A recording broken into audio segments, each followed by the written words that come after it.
The ultrasound image showing a 12-week fetus inside a 70-year-old woman's womb should have been medically impossible.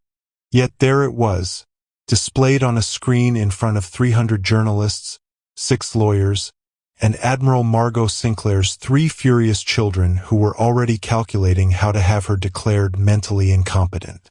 "This is a fraud," Victoria Sinclair Hartwell shrieked from the front row of the press conference, her designer suit and perfect highlights trembling with rage. "My mother is 70 years old, postmenopausal for 20 years. This is clearly a scheme by that gold-digging mechanic to steal her fortune." Caleb Torres stood on the stage beside Margot, his grease-stained work boots and Goodwill suit jacket a stark contrast to the opulent Boston hotel ballroom. His hands shook slightly as reporters shouted questions, cameras flashed, and the world tried to make sense of the impossible. "Mr. Torres," a reporter from the Boston Globe stood. "How do you respond to allegations that you deliberately seduced a vulnerable elderly woman for financial gain?" "Admiral Sinclair isn't vulnerable," Caleb said quietly, his voice carrying the slight accent of someone who'd grown up in working-class Providence.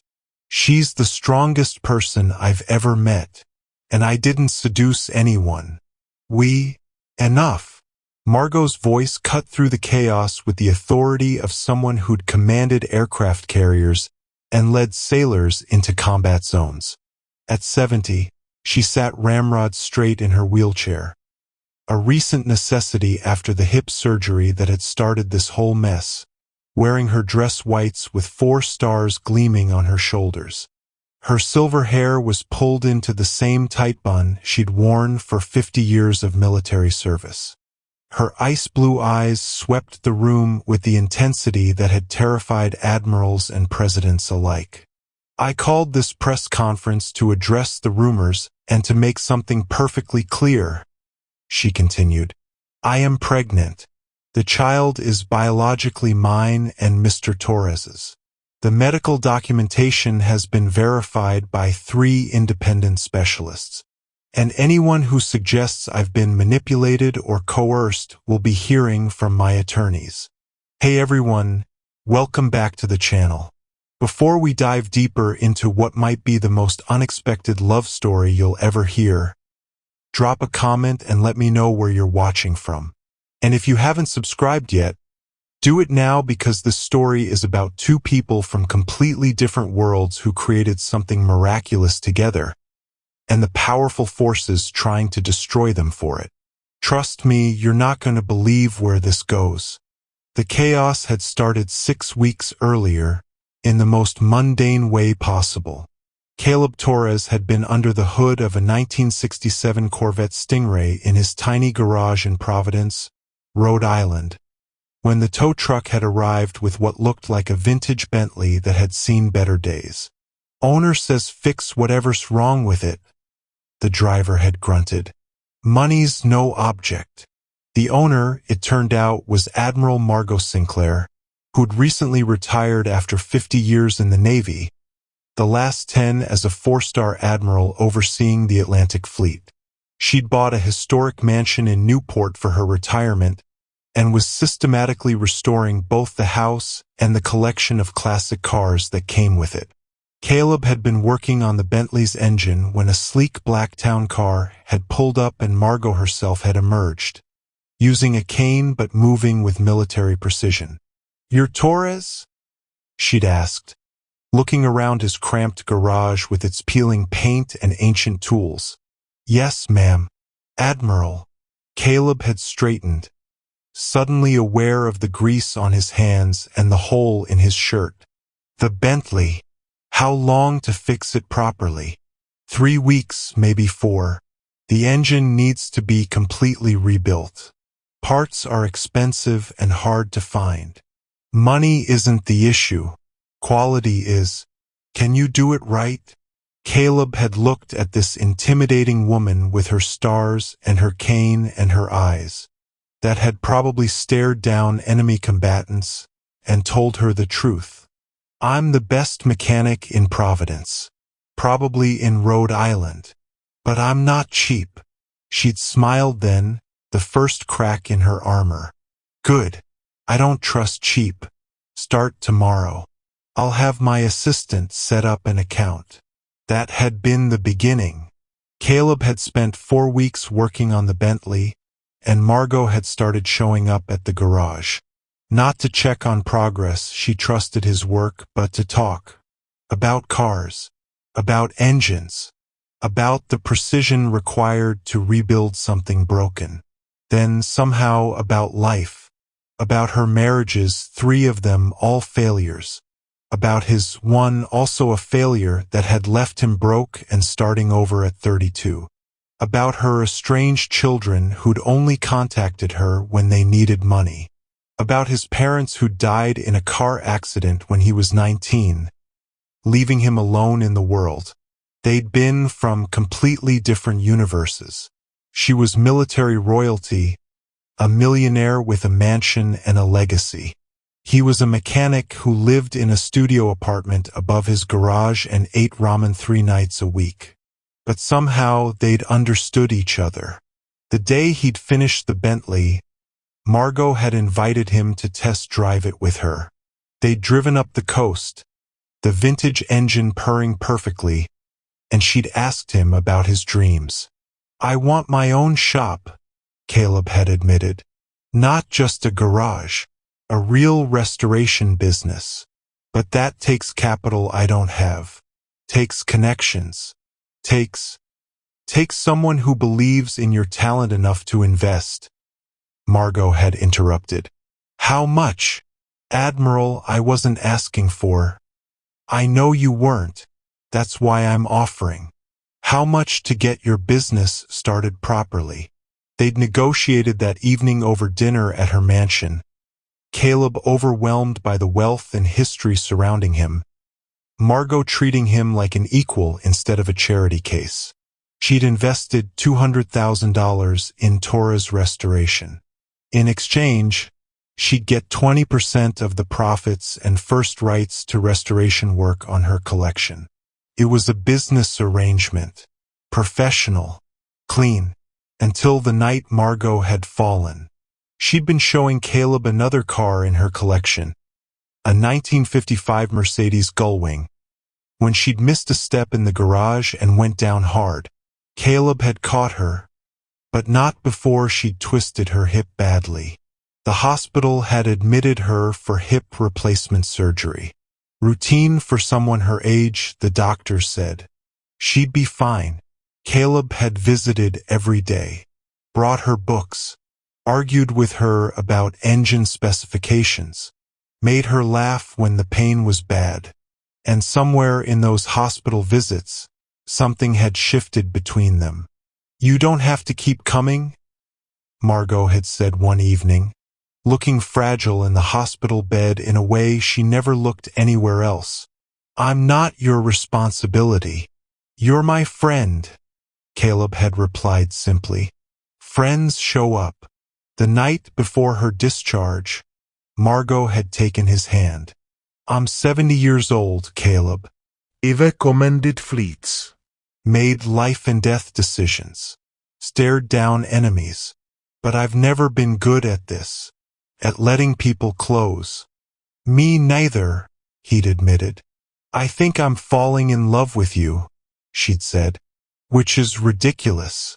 I'm old enough to be your grandmother. You're young, talented, you could have anyone. But I need you to know. Before I leave this hospital and we go back to pretending this is just business. Caleb had looked at this extraordinary woman, brilliant, fierce, vulnerable, and realized something he'd been denying for weeks.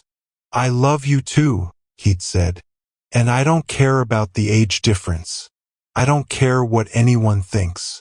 I care about you. They'd made love that night in the privacy of her hospital room.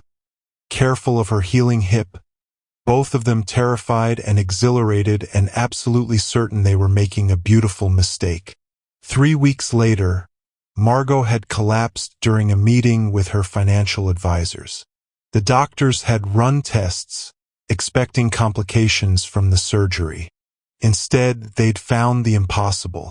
A fetus, 12 weeks along, growing normally, defying every law of biology and medicine. "This can't be right," the OBGYN had said, staring at the ultrasound. "You're 70. Your estrogen levels should be. This is medically impossible." But there it was. A baby. Caleb's baby. Growing inside a woman who hadn't menstruated in 20 years. The news had leaked within 48 hours. Margot's children, Victoria, Marcus, and Caroline, had descended on her mansion with lawyers and accusations. They demanded she take a cognitive test, suggested Caleb had drugged her, threatened to have her declared incompetent and seize control of her estate. The media had exploded. Navy Admiral 70, pregnant by mechanic half her age. The story had everything. Scandal, impossibility, allegations of elder abuse, conspiracy theories. Margot's response had been to call a press conference and face it head-on, which was how they'd ended up here, in a ballroom full of hostile journalists and furious family members, defending a miracle no one believed. Admiral Sinclair, a reporter from CNN, called out, "Doctors are saying this pregnancy is medically impossible. Are you claiming divine intervention? Fraud? What's your explanation?" Margot's expression shifted, and Caleb saw something flicker across her face. Something that looked like pain and memory and old secrets. "The explanation," she said carefully, "is classified." The room erupted. "What does that mean?" Multiple reporters shouted. "Classified? How can a pregnancy be classified? There are medical procedures I underwent during my military service," Margot continued, her voice cutting through the chaos. "Experimental treatments related to extended deployment capabilities. The details remain classified by the Department of Defense. But those treatments had long-term effects on my physiology that were not fully understood at the time." Caleb stared at her. They'd talked about everything over the past months. Everything except this. "Are you saying the military experimented on you?" A reporter from the Washington Post stood. "And that's why you can conceive at 70? I'm saying there are things about my service record that remain classified for national security reasons. And I'm saying this pregnancy, while unexpected, is explainable within that context. That's all I'm authorized to say." Victoria stood up, her face red with rage. "This is insane. Mother, you're claiming government experiments made you pregnant at 70? You expect anyone to believe that?" "I don't care what you believe, Victoria," Margot said coldly. "I care about medical facts, legal rights, and protecting my child. Our child." She reached for Caleb's hand. "This baby is wanted, loved, and anyone who tries to harm it or suggest I'm not of sound mind will face consequences." "We're contesting your competency," Marcus announced, standing beside his sister. "We've already filed papers. You'll be evaluated by psychiatrists, Admiral. And when they find what we all know, that you've been manipulated by a gold digger, your assets will be placed in conservatorship. Under our control." Caleb felt Margot's hand tighten on his. "Try it," she said quietly, "and I'll show you exactly what happens when you underestimate a 4-star admiral who spent 50 years outmaneuvering people far more dangerous than you." The press conference dissolved into shouting and chaos. But as Caleb helped Margot from the stage, navigating her wheelchair through the crowd, one question burned in his mind. What had the military done to her that made this pregnancy possible? And what else had they done that she'd kept classified all these years? The answers he was about to discover would threaten everything they'd built together. Because Margot Sinclair's past wasn't just classified. It was deadly. The mansion in Newport had 17 rooms, a view of the Atlantic, and enough security to protect a head of state. Caleb sat in what Margot called the small library, which was still larger than his entire apartment, watching her pace despite the doctor's orders to rest. Even at 70, even pregnant with what the medical world was calling the Sinclair anomaly, she moved with the precision of someone who'd spent 50 years in uniform. "My children are predictable," Margot said, looking at the legal documents Victoria's attorneys had filed that morning. "They want me declared incompetent, want control of the estate, want to terminate this pregnancy before it becomes an inconvenient heir." "Can they do that?" Caleb asked. "Any of it?" "Not without a fight." Margot set down the papers, touched her stomach with a gentleness that contrasted sharply with her military bearing. "But they have resources, connections, and public opinion is on their side. A 70-year-old woman pregnant by a man young enough to be her grandson? The narrative writes itself. The narrative is wrong. Narratives usually are." She sat beside him, took his hand. "I need to tell you something about what I said at the press conference. The classified treatments." Caleb waited, seeing the weight of old secrets in her eyes. "In 1982, I was a lieutenant commander assigned to a naval research facility in Virginia," Margot began. "The Cold War was at its peak. The Navy was exploring every possible advantage, including ways to extend deployment capabilities for personnel in sensitive positions." "What kind of extensions?" "They were experimenting with hormone treatments, cellular regeneration therapies, things that could allow sailors, particularly women, who were just beginning to serve on combat vessels, to remain deployed longer without the complications of natural biological cycles." Caleb felt cold understanding dawn. "They experimented on you." "I volunteered." Margot's voice was firm.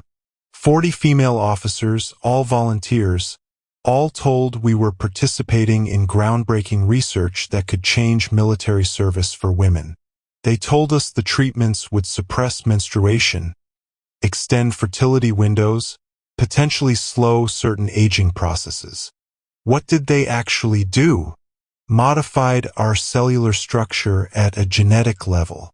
Introduced synthetic hormones that essentially put our reproductive systems into a suspended state. The idea was we could activate and deactivate fertility at will, extending our useful service years. Margot's expression darkened. 20 of the 40 women developed cancers within 5 years. 8 died. The program was classified, buried, and we were all given non-disclosure agreements backed by national security provisions. Jesus Christ. They poisoned you. They didn't know, or claimed they didn't. The science was experimental, the long-term effects unknown. By the time the problems emerged, I was one of the lucky ones. No cancer, no obvious damage. Just. She touched her stomach again. Apparently dormant capabilities that are activating now, for decades later.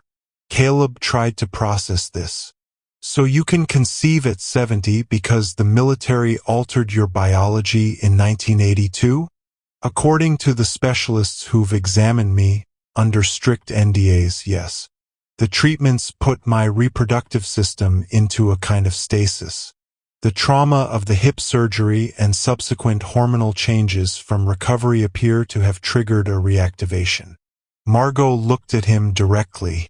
"I'm essentially experiencing a second puberty at 70 years old. My hormone levels are those of a woman in her early 30s. My eggs, somehow, remained viable all these years. That's why you can't tell the public the whole truth. National security." If I fully disclose what the military did, it opens the government to massive liability. The other survivors, the ones who lived, would have grounds for lawsuits. The families of the ones who died would have ammunition for criminal charges. The Department of Defense has made it very clear that, while they'll support the medical facts of my pregnancy, they won't allow disclosure of the specifics. Caleb stood, paced to the window overlooking the ocean. So we're stuck. Can't fully explain the impossible pregnancy without violating federal law. And your children are using that impossibility to paint me as a con artist and you as senile. Which is why we need to understand who we're fighting. Margot pulled out 3 files from a drawer in the antique desk. My children. Let me tell you about them. She opened the first file, showing a photograph of an elegant woman in her mid-40s. Victoria Sinclair Harwell, eldest. From my first marriage to Jonathan Hartwell, old money Boston family.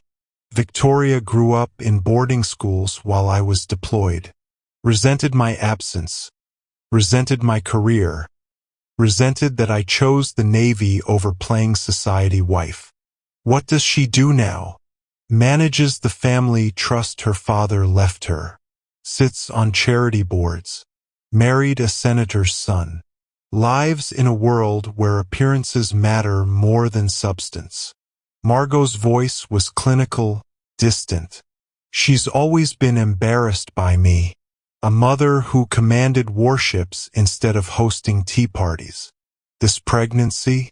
It's the ultimate humiliation for her. The second file showed a handsome man in an expensive suit. Marcus Sinclairchin, middle child. From my second marriage to Admiral David Chin. Brilliant tactical mind, terrible person. Marcus inherited David's intelligence and none of his integrity. He's a defense contractor now. Makes millions selling weapons systems to foreign governments. And he wants your money? He wants my connections more than my money. I've refused to introduce him to certain Pentagon contacts, refused to endorse his bids for Navy contracts. He sees my estate as leverage to force my cooperation. Margot's expression hardened. Or, if I'm declared incompetent, he gets control of my assets and my reputation no longer matters. The third file showed a younger woman, late 30s, with Margot's eyes and a cautious smile. Caroline Sinclair, my youngest, from my third marriage to Robert Sinclair, who died in a training accident when Caroline was 6. She's the only one who occasionally remembers I'm her mother and not just a military legend. She's not involved in this conservatorship scheme. She's conflicted. Caroline works as a trauma surgeon at Mass General. She understands medicine, understands the impossible. But she also loves her siblings, and they're very good at manipulating her. Margot closed the file. She called me yesterday, asked if I was really okay, if this was what I wanted. What did you tell her? The truth. That I'm happier now than I've been in decades. That you see me as Margot, not Admiral Sinclair. That this baby is a miracle I never expected and absolutely want. She looked at him with an intensity that still made his breath catch. And that if she or her siblings try to take this from me, I'll fight them with everything I have. Caleb sat beside her again, took her hand, felt the strength in her grip despite her age. Tell me about the other survivors. From the experiment. Are they still alive? 12 of us, scattered across the country. We have a private network, check in occasionally. All of us signed NDAs, all of us carry the secret. But Caleb, Margot's voice dropped. 2 of them have died in the past 6 months. Both ruled accidents. Both within weeks of the news about my pregnancy breaking. The implication hit him like ice water. You think someone's killing the survivors? I think someone doesn't want the truth about what the Navy did in 1982 to come out. And I think my pregnancy is forcing questions that powerful people would prefer remain buried. She pulled out a newspaper clipping. Dr. Sarah Chun, found dead from carbon monoxide poisoning in her garage. Former lieutenant commander, one of the original 40 volunteers. 3 weeks ago. Another clipping. Captain Rebecca Morrison, retired, killed in a hit-and-run while jogging. 2 months ago. Also, an original volunteer. Jesus. Caleb looked at the dates, the circumstances. Margot, if you're right, then we're not just fighting my children for my estate. We're fighting someone with the resources and motivation to eliminate witnesses to a military scandal. She met his eyes. Which means you're in danger too. As the father of this baby, as my partner, you're a liability to whoever's behind this. Then we go to the press. We expose everything. And violate federal law. Risk prison. Risk losing the baby to state custody while we're incarcerated for espionage. Margot's voice was steady but strained. The NDAs we signed weren't ordinary. They're backed by the Espionage Act. Disclosure means treason charges. Caleb felt the trap closing around them. So what do? We find proof. We document everything. And we find allies who can help us expose this without destroying ourselves in the process. Margot pulled out her phone, showed him a contact. Dr. Patricia Wells, investigative journalist. She's been researching military medical experiments for 20 years. If anyone can help us navigate this, it's her. You trust her. I trust that her desire for the truth outweighs her desire to protect institutions. Margot stood, moved to the window despite her obvious fatigue. I've spent 50 years serving my country, Caleb. I love the Navy. I love what it stands for. But I won't let loyalty to an institution kill me or our child to protect a decades-old scandal. Caleb joined her at the window, wrapped his arms around her from behind, felt her lean back against him despite the awkwardness of her pregnant belly. We're going to survive this, he said. All three of us. I know. Margot turned in his arms, looked up at him with eyes that had seen combat and loss and betrayal, but still held hope. Because I didn't survive the Cold War, 3 failed marriages, 50 years in the military, and experimental treatments that killed half my cohort just to lose now. They kissed, gentle and fierce and full of promises they both knew might be impossible to keep. Outside, the Atlantic crashed against the Newport coastline, relentless and unchanging. Inside, 2 people from different worlds prepared to fight an enemy they couldn't see for a future no one believed they deserved. And in Washington, D.C., in a nondescript office building near the Pentagon, someone made a phone call that would set in motion events neither Margot nor Caleb could predict. The Sinclair situation is escalating, the voice said. Authorize Phase 2, and make it look natural. The war for Margot's life, her fortune, and her miracle baby was about to begin in earnest. And the body count was about to rise. Dr. Patricia Wells arrived at the Newport mansion at midnight, per Margot's instructions. She was 63, with steel-gray hair pulled into a practical ponytail, wearing jeans and a Georgetown University sweatshirt. She carried a laptop bag and looked more like someone's grandmother than an investigative journalist who'd brought down 3 defense contractors and exposed 2 Pentagon cover-ups in the past decade. Admiral Sinclair, she said, shaking Margot's hand firmly. Thank you for trusting me with this. Thank you for coming on such short notice. Margot gestured to the secure study where she and Caleb had been waiting. Everything we discuss tonight is off the record until I give you explicit permission to publish. Agreed. Agreed. Though I reserve the right to investigate independently anything you tell me that doesn't fall under your NDA. Patricia set down her bag, pulled out a recording device. Do I have your permission to record for my own notes? No publication without your consent. Granted. For the next 2 hours, Margot told her story. The 1982 experimental program, the 40 women volunteers, the 20 who'd developed cancer, the 8 who'd died, the 12 survivors who'd lived with altered biology for 40 years.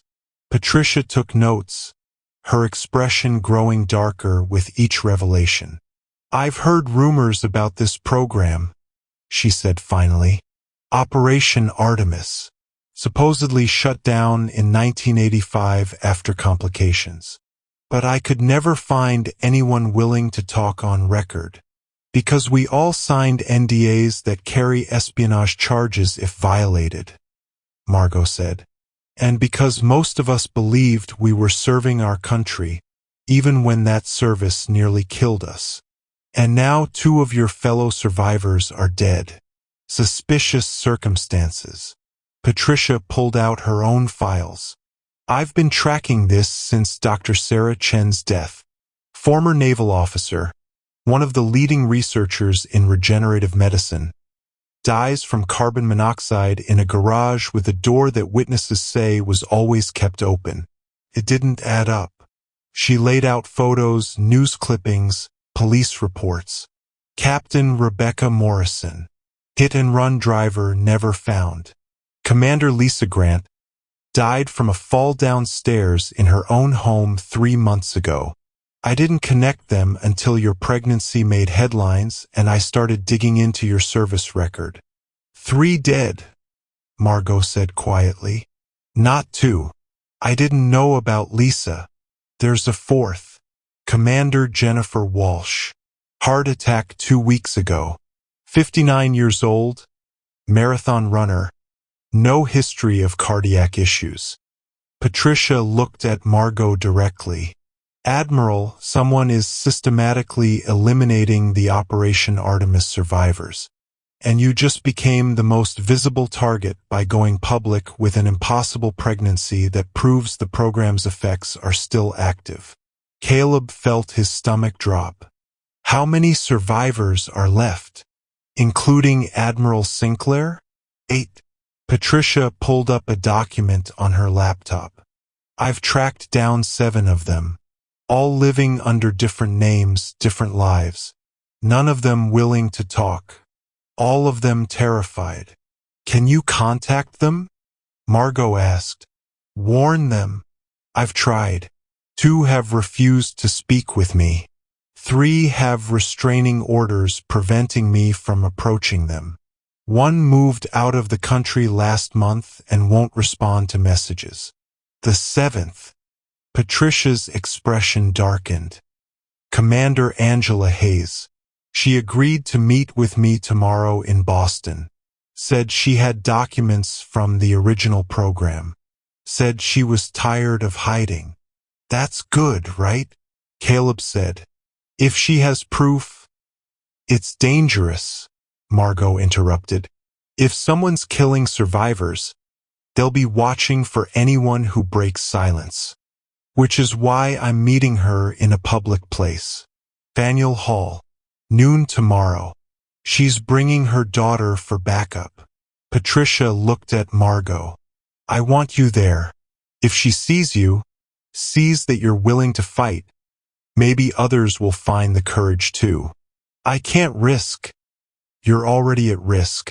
The moment you held that press conference, you painted a target on yourself. At least this way we get ahead of the story. We start building a coalition.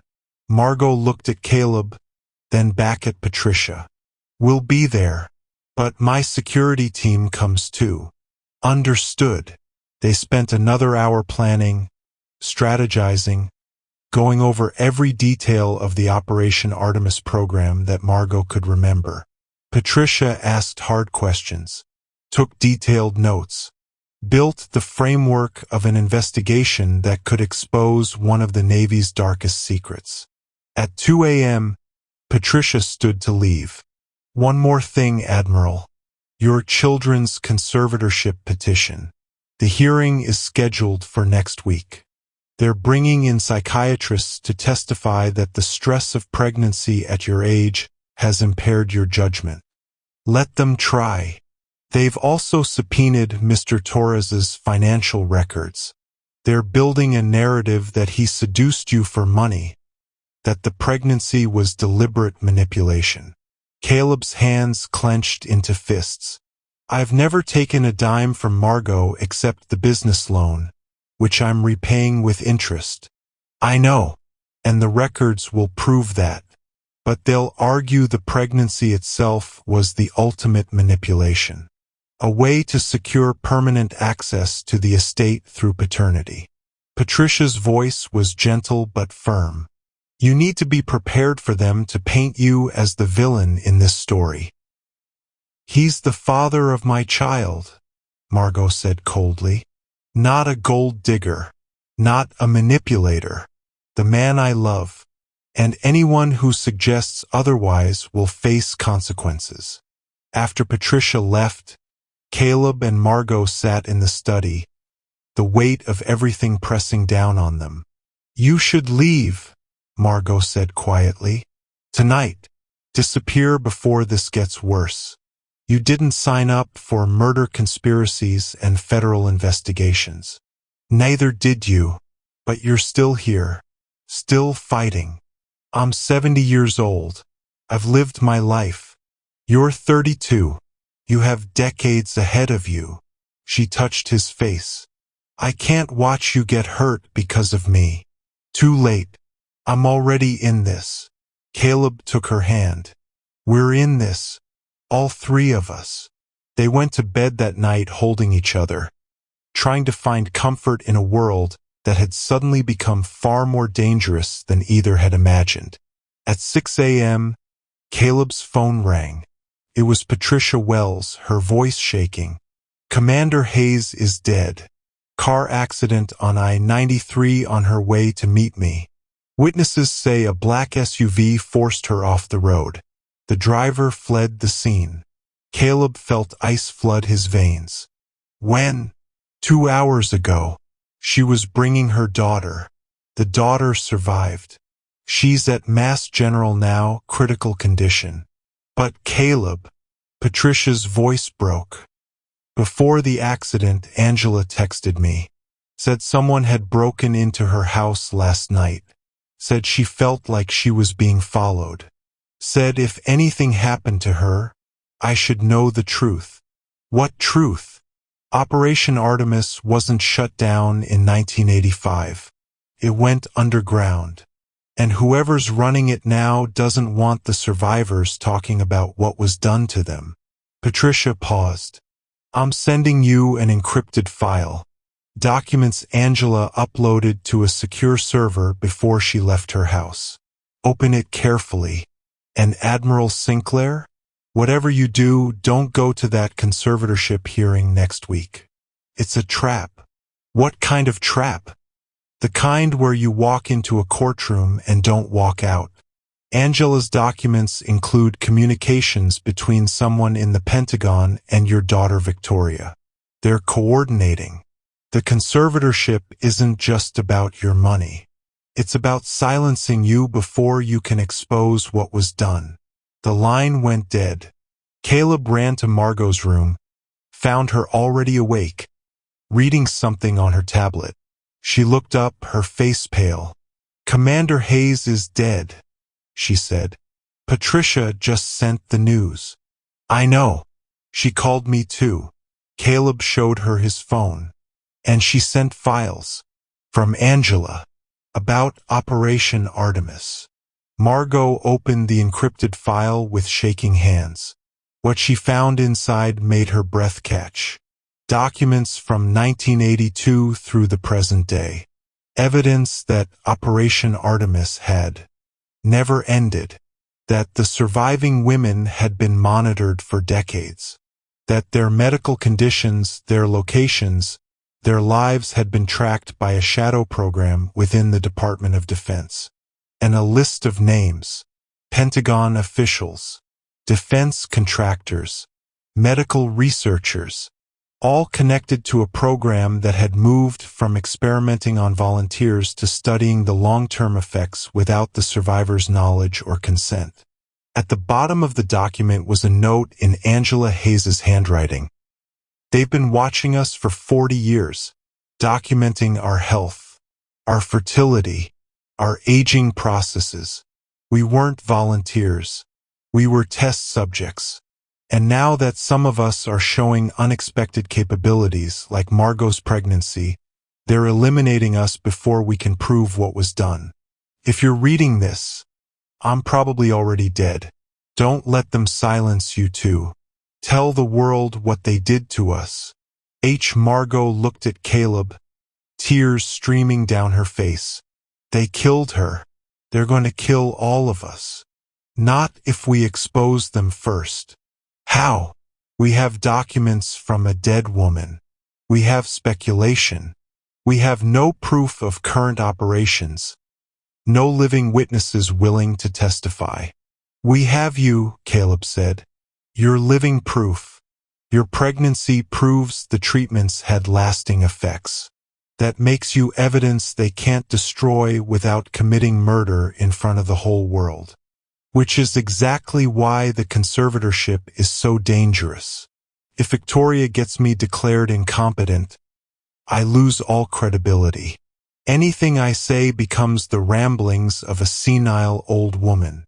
Margot stood, paced despite her exhaustion. We need leverage. We need something that makes it too dangerous for them to touch us. Then we go nuclear, Caleb said. We give Patricia Wells everything. We publish it all. Every document, every name, every detail. We make this so public that killing you becomes impossible. And violate the Espionage Act. Risk federal prison. You think they're going to let you go to trial? If they're killing survivors, they're not worried about legal niceties. Caleb grabbed her shoulders gently. Margot, you've spent 50 years following orders, being loyal, playing by rules that were designed to protect an institution that experimented on you. Maybe it's time to break the rules. She was quiet for a long moment, her hand on her pregnant belly, feeling their child move inside her impossible miracle of a body. Okay, she said finally. We fight. We publish. We expose everything. And the conservatorship hearing? We turn it into a circus. We invite the media. We make Victoria and Marcus explain in open court why they think a decorated 4-star admiral who commanded the Atlantic Fleet is suddenly incompetent. Margot's eyes hardened. If they want a war, they'll get one.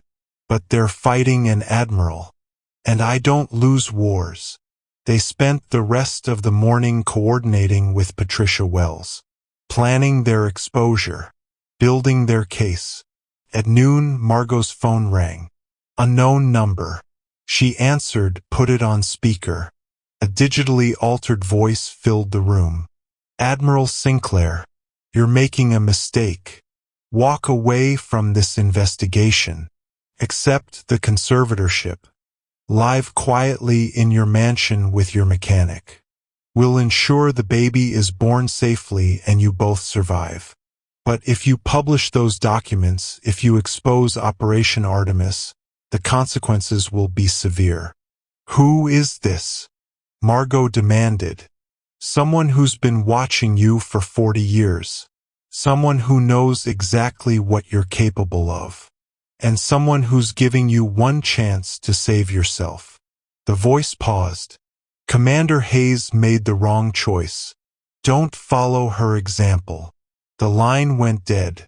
Caleb and Margot looked at each other, the threat hanging in the air between them. The inciting incident had arrived. The point of no return.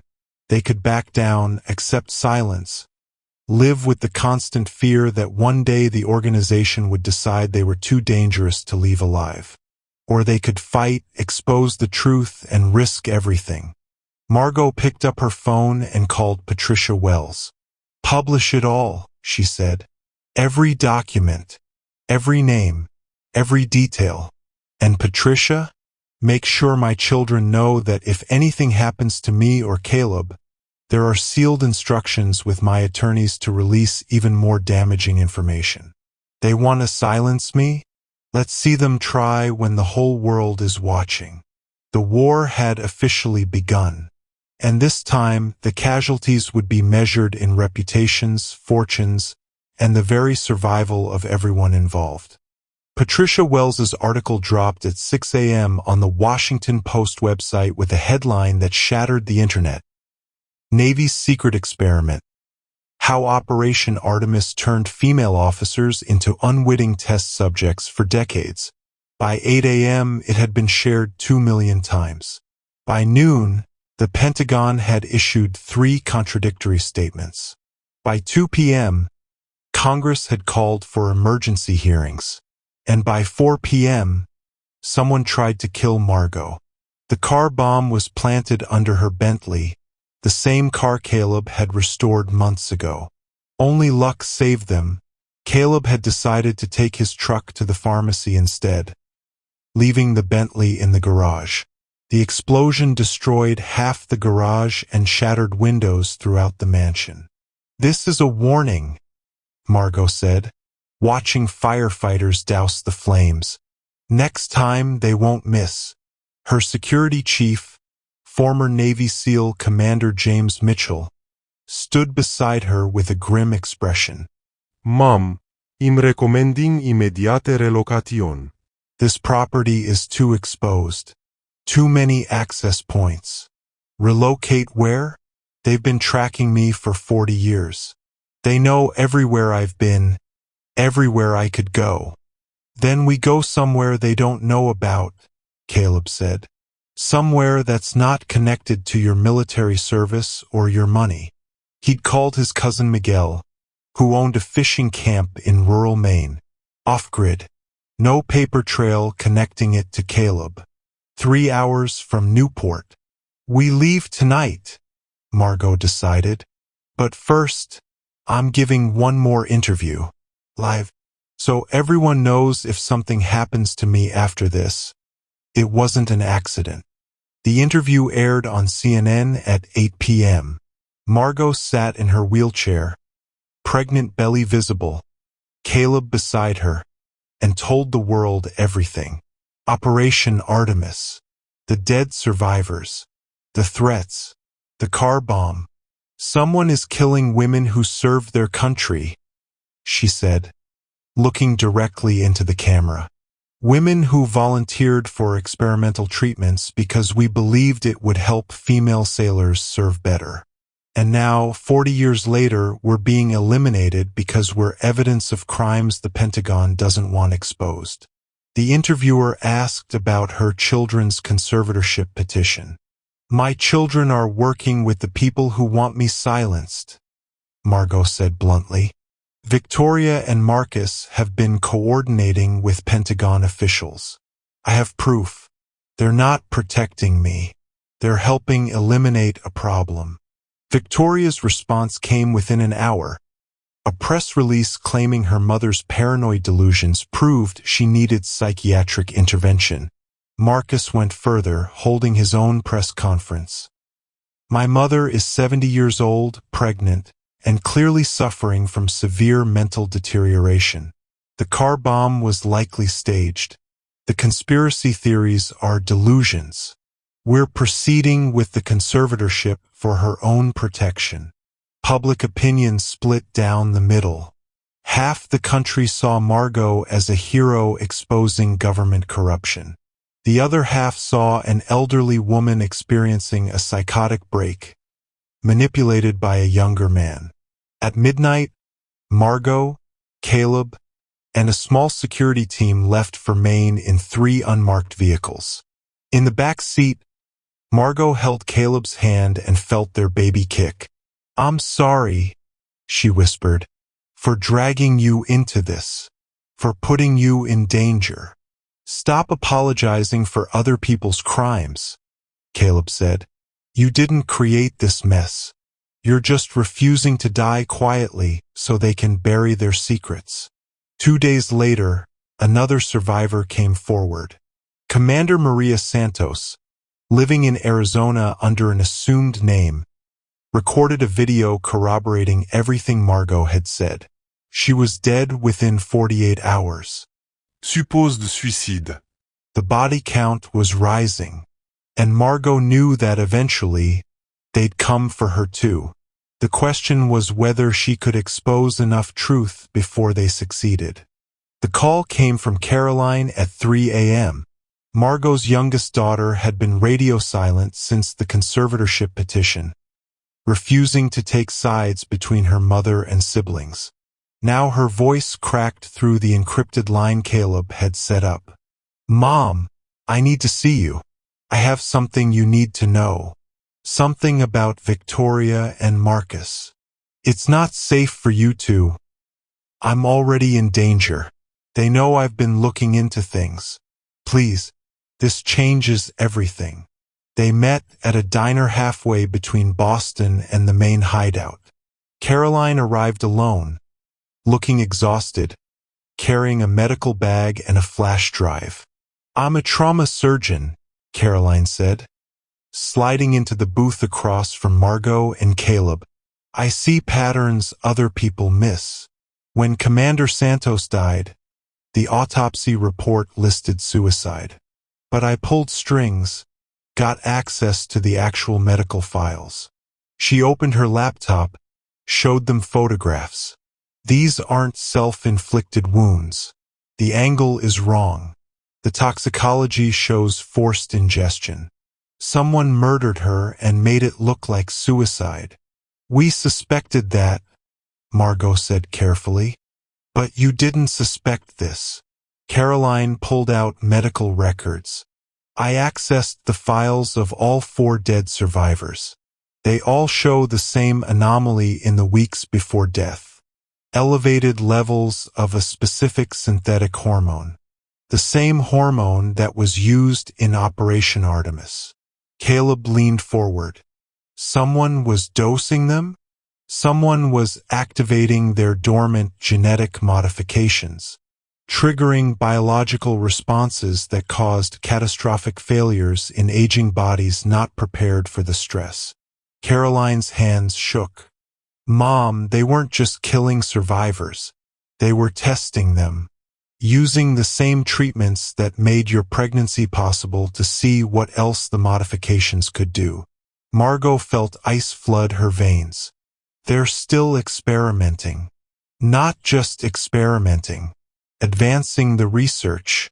And Mom," Caroline pulled up another file, "your pregnancy isn't a miracle. It's intentional. Someone's been dosing you too." The revelation hit like a physical blow. "What?" Caleb's voice was deadly quiet. "Your hormone levels, the reactivation of your reproductive system, the timing, it's too perfect.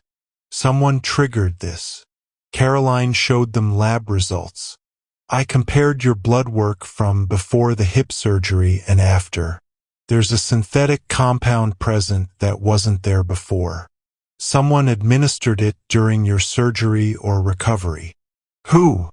Margot demanded. "Who had access? That's what you need to understand." Caroline's voice dropped.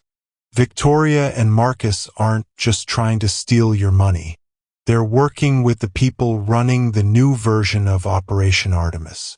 They made a deal. They deliver you as a test subject, prove the viability of pregnancy in elderly modified women, and they get compensated. Handsomely." She pulled up bank records. Victoria received $3 million 6 months ago from a Defense Department shell corporation. Marcus got $5 million and a guaranteed contract worth $50 million for his weapons company. They sold you, Mom. Sold you to the people who've been killing the other survivors. Margot couldn't breathe. Her own children, trading her life for money. There's more, Caroline continued. The baby. Your baby. They want it born. They want to study a child conceived through reactivated modifications. Want to see if the genetic changes pass to the next generation. Caleb's face went white. They're using our child as a lab rat.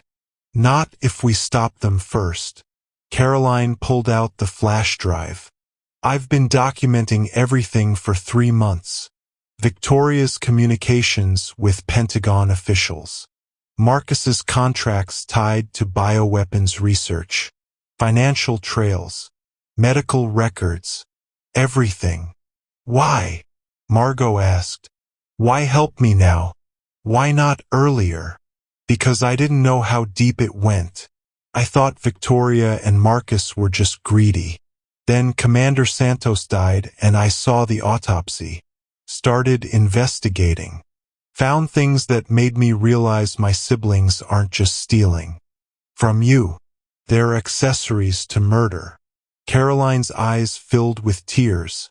And I'm still your daughter, even if I haven't always acted like it. Margot reached across the table, took Caroline's hand. What's on the drive? Everything needed to expose the current operation. Names, locations, the facility where they're conducting the research, and proof that the head of the program is. She pulled up a photograph that made Margot's blood freeze. Admiral Richard Hartwell, Victoria's father, Margot's first ex-husband. Richard died 10 years ago, Margot whispered. Car accident. He faked his death, went underground to run the next phase of Operation Artemis without oversight. Caroline showed them documents. He's been directing everything. The surveillance, the killings, the reactivation of your reproductive system. All of it. My ex-husband experimented on me? Margot's voice shook with rage and betrayal. He experimented on all of you, used his position, his access, his daughter's cooperation. And Mom? He's planning to take the baby the moment it's born. Has doctors ready, a facility prepared. He wants to raise your child as the first second-generation Artemis subject. Caleb stood abruptly. Over my dead body. That's exactly what he's planning, Caroline said quietly. The conservatorship hearing next week? This cover for medical intervention. They're going to declare you incompetent, perform an emergency C-section, take the baby into state custody, and claim you're too unstable to care for it. Margot looked at the evidence spread across the table. Her ex-husband alive and running an illegal experiment. Her 2 eldest children complicit. Her unborn child targeted for a lifetime of testing. The midpoint revelation was complete. This wasn't just about exposing a decades-old military scandal. It was about stopping an active operation, saving her child, and destroying the man who'd used her body as a test subject for 40 years. We have 1 week, Margot said, to build a case so airtight that even if they kill us, the truth still comes out. Caroline, are you willing to testify? I'm willing to do whatever it takes to stop them. Margot looked at Caleb, at the father of her miracle baby, and saw the same determination in his eyes. Then let's finish what Richard started, she said, and make him regret every moment he thought he could use us. The war had just escalated, and this time they knew exactly who they were fighting. The raid happened at dawn. Federal agents stormed the main hideout with a warrant claiming Margot was a fugitive psychiatric patient who'd kidnapped herself from medical care. The warrant was signed by a judge who'd served under Richard Hartwell decades ago. This is illegal, Caleb shouted as they separated him from Margot. "She's not incompetent, sir. Step back or you'll be arrested for interference." They took Margot to a private psychiatric facility in Connecticut, took her phone, her access to attorneys, placed her in a locked ward under 24-hour observation. Caroline tried to intervene and was blocked by Victoria's lawyers. The flash drive with evidence? Seized as part of a federal investigation into stolen classified materials. Caleb was arrested on charges of elder abuse, financial exploitation, and custodial interference. Bail set at $5 million he couldn't possibly make. In his cell, he got one phone call. Used it to reach Patricia Wells. "They've taken everything," he said, voice breaking.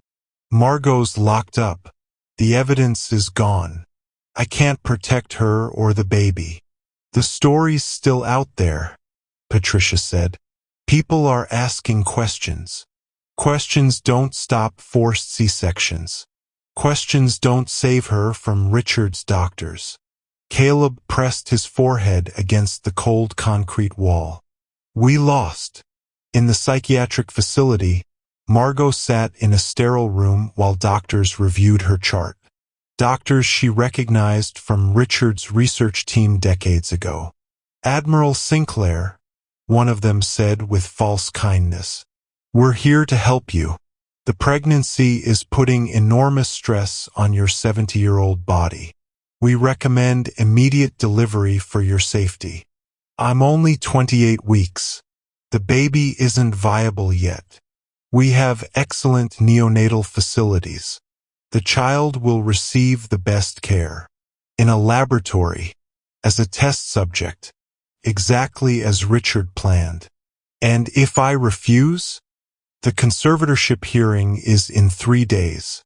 Your daughter Victoria has medical power of attorney. She'll make the decision for you." Margot looked at the locked door, the barred windows, the doctors who saw her as an experiment rather than a person. For the first time in 50 years, Admiral Margot Sinclair felt truly helpless. The darkest hour had arrived, and she couldn't see any way out. The breakthrough came from the last person anyone expected. Marcus Sinclair walked into the psychiatric facility at 2 a.m., bypassing security with credentials that shouldn't have worked, and entered his mother's locked room. "I need 5 minutes," he told the monitoring staff. "Family emergency." Once inside, he locked the door and turned to Margot. "I'm getting you out of here," he said without preamble. "You're working for Richard. You took $5 million to... I took the money to get close enough to document everything. I'm not the son you think I am, Mom." Marcus pulled out a phone, showed her recordings. "I've been working with the FBI for 6 months, building a case against Richard against the current Operation Artemis. I had to play along to gather evidence." Margot stared at him, hardly daring to hope.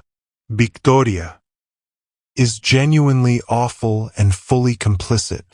But me? I'm a defense contractor who reports illegal weapons research to federal authorities." He smiled grimly. "Richard thought he bought me. He bought a mole." He pulled out a second phone. Caroline's flash drive wasn't seized. That was a decoy. The real evidence is already with the FBI. They're raiding Richard's facility right now. 3 hours from now, he'll be in custody. And me. As soon as Richard's arrested, this conservatorship collapses. The warrant for your detention becomes invalid. You walk out of here a free woman. Marcus helped her stand. "But we need to move fast. Richard has a backup plan. If he goes down, he's ordered his people to take the baby by force. We need to get you somewhere secure before that happens."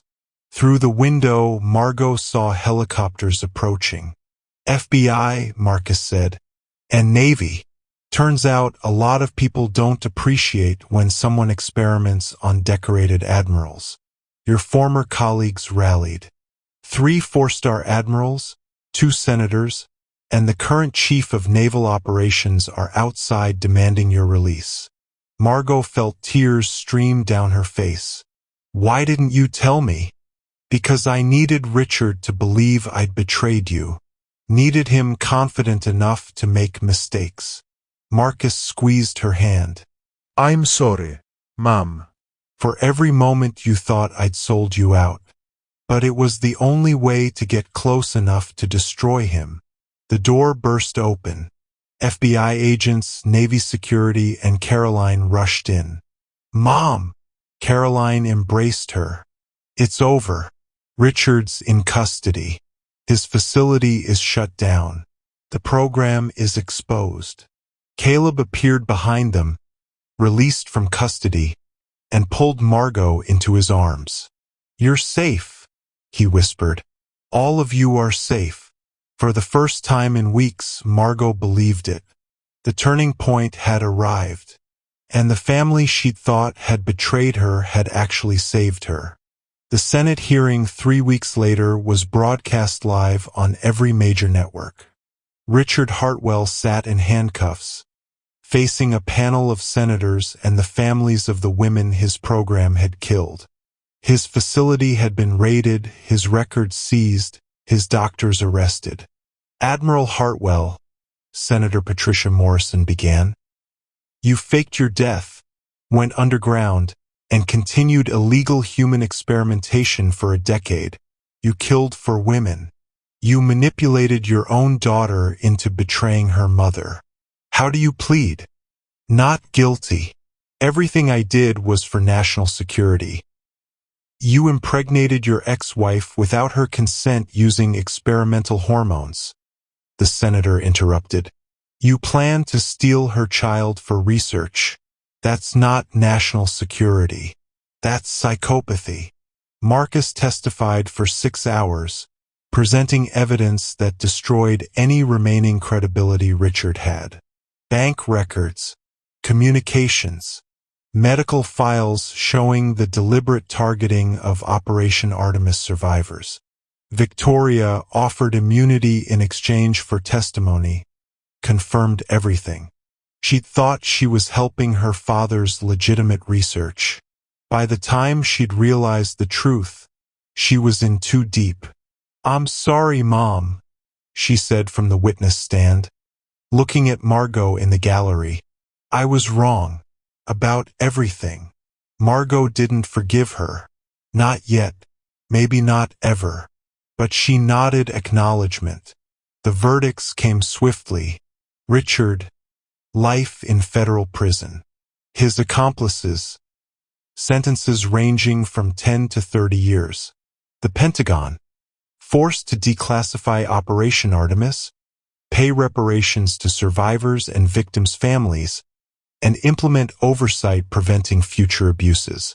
3 months later, Margot gave birth to a healthy baby girl. 7 pounds, 6 ounces. Perfect in every way. She named her Angela, after Commander Hayes, who died trying to expose the truth. Caleb held his daughter, looked at Margot recovering in the hospital bed, and felt overwhelming gratitude. We made it, he whispered. We did, Margot agreed, exhausted but triumphant. All 3 of us. Justice had been served. The truth had been exposed, and their impossible miracle had survived. 2 years later, Margot stood in the Newport Mansion garden, watching Caleb teach 2-year-old Angela how to work on a toy car engine he'd built for her. Wrench, Daddy, Angela demanded, her silver blonde hair catching the sunlight. Just like your mama, Caleb laughed, handing her the child-sized tool. Bossy and brilliant. Margot smiled, feeling peace she'd never thought possible. At 72, she'd become a mother in a way that defied everything medical science understood. But Angela was thriving, healthy, clever, showing no signs of genetic abnormalities despite the experimental treatments that had made her conception possible. The other Operation Artemis survivors had formed a foundation, supporting medical research into regenerative treatments while ensuring ethical oversight. 3 of them had come forward publicly, their stories adding to the pressure that had led to comprehensive Pentagon reforms. Marcus ran the Foundation's legal division, using his defense contractor connections for good instead of profit. Caroline served as medical director. Even Victoria, after serving 2 years of probation, volunteered with outreach programs for abuse survivors. Families complicated. Margot had told Caleb when Victoria had first asked to see Angela. But people can change, can do better. They'd allowed supervised visits, slowly rebuilt trust. Not forgiveness exactly, but something like peace. Tora's restoration had expanded into a 15-employee operation, specializing in vintage military vehicles. Caleb still got grease under his fingernails every day. Still lived simply despite Margot's wealth. Still looked at her like she was the most extraordinary thing he'd ever seen. "What are you thinking about?" Caleb asked, catching her watching them. "That I spent 50 years in the Navy thinking I'd sacrificed everything for duty. But all I'd sacrificed was the chance to be this happy." Margot joined them on the grass, Angela immediately climbing into her lap.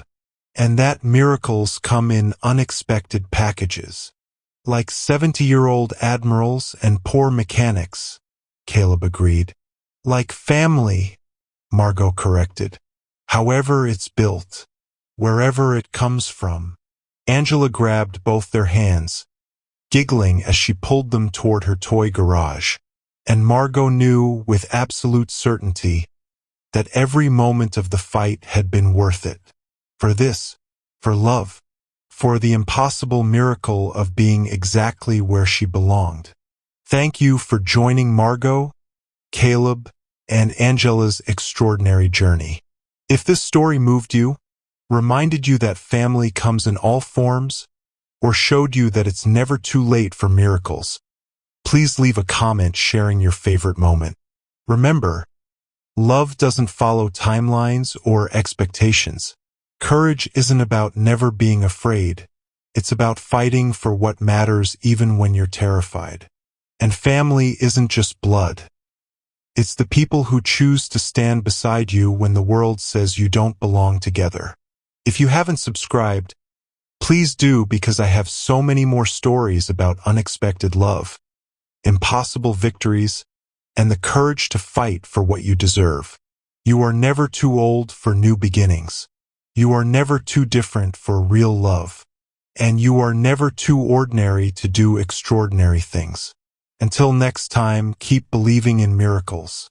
They're more common than you think. See you in the next story.